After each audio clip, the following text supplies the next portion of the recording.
How to edit Facebook Reels after posting. Hi everyone, welcome to the channel. This is Rose, and without further ado, let's dive right into the video. First of all, launch Facebook app on your mobile device. Make sure to log into your account. Tap profile icon or directly tap the three-line menu icon at top right corner if you don't get the option of profile.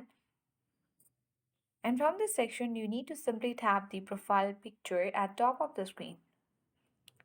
Now, you need to simply scroll down and visit your page.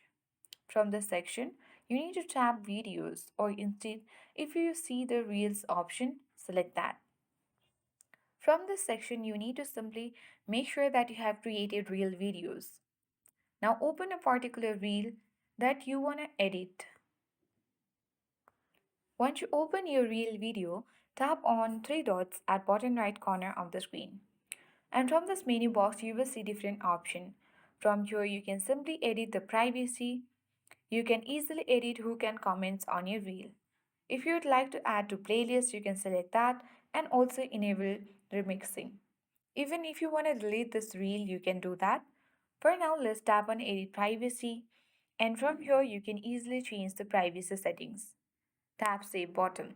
Now again, tap save.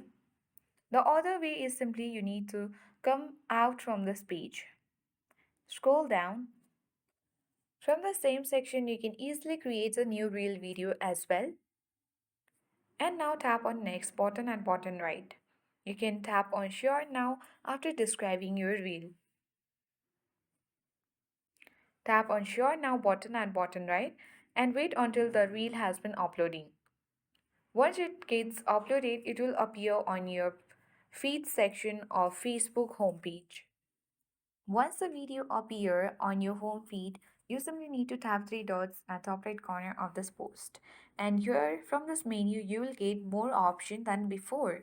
And again, you can either save reel, cast the video, move to archive, and edit more to this reel video even after posting.